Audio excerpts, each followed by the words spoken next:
Okay. It, this is a quick video about how to use deploy to get a website that exists in a GitHub repo onto a particular server so that the rest of the world can see it. And I'm going to use as an example this website, which is running on my local host as part of a GitHub repo called Humanize WordPress. This is the blog for our Humanize thing. Yeah, so this is the website. It's running great locally, but it's just locally. It's got a GitHub repo. So as I've been developing it locally, I've been committing my changes to the GitHub repo. In some cases, you will be you'll want to deploy this to a dev site so people can look at it for the first time, like in QA. In other cases, it will already be deploying to a dev site, and you want to get it to deploy to a live site now that you're done. In those cases, you'll want to do only part of what I'm going to show you today, but you won't have to do the first part, which is to create the account. But so be it. So we're going to go ahead and do that. So to take the first example, which is that you want to create a development site so people can actually see this, there are really only a couple steps. The first is to create a dev site. In this case, we're going to go call it like humanize or test.benfordconsulting.com, and I'll show you how to create a whole dev site, dev account under our master account in our cPanel. The second step is going to be to deploy the files there, and we'll be using a tool called deploy.io.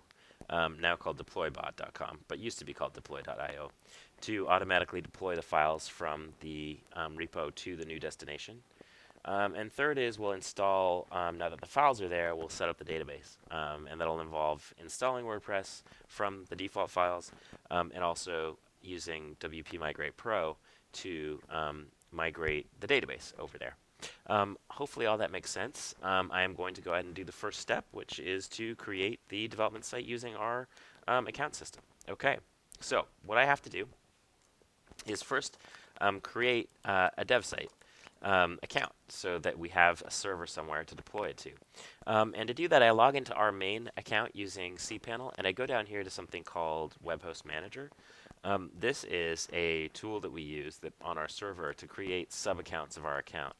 That means anytime we have a development site, which is really anything.benfordconsulting.com, we create a sub-account on our server for it. That gives it its own little section of the server to exist in, and allows it not to cross-contaminate to some extent other accounts. Sometimes it takes a while for this list account thing to run, so we'll just give it another second, and I'll be back when it's done. So as you can see, this is still going. It's been like 20 seconds and I got lazy, so we don't really need to do the list account anyway. What we really need to do is go to create new account. So I'm going to go to create new account. And I'm given the domain. I think we said we'd call this Humanize Test. You have to type the full domain name in there. You get a username and you get a password. You'll want to save both of those in team password.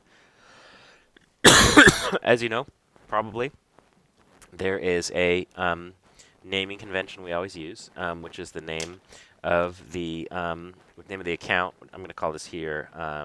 This is like deploy test, and this will be called cPanel. It also is the same credentials for FTP. The username it gives you, based on what the domain name is. Oops. So I'm going to save that here. I'm going to generate a password.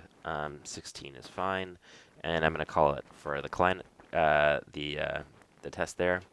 And I'm going to copy that password and paste it back in here. I'm just going to put info@benfordconsulting.com here, which I always do. Really can be anything. And I tend to choose advanced because that has, I think, 3 gigs of space. And that's generally enough. And I hit create. And now, oh, look at that. It says I can't do it. And the reason is because the username of another account on the server has the same initial 8 characters. So I'm going to go ahead and try again. I think I said humanize test. And the username is humanizedtestbenf. The first 8 letters are 1, 2, 3, 4 are humanize, and that makes sense, right? Because there is an account called humanize on here. So I'm gonna call this test humanizebenf, and I'm gonna save that in my team password. And I am going to click copy and go password, go here. That's that. Choose a package called advanced, and I will create it. Okay, so apparently that's a reserved username on the system as well. Good lord. All right. Maybe you can't start them with test, so this is getting super annoying. Test blog benef, let's call it that. Yeah, there's not going to be one called that. And all right, there we go. Let's do the password. And here we have this thing. And now it actually took our name, thank God.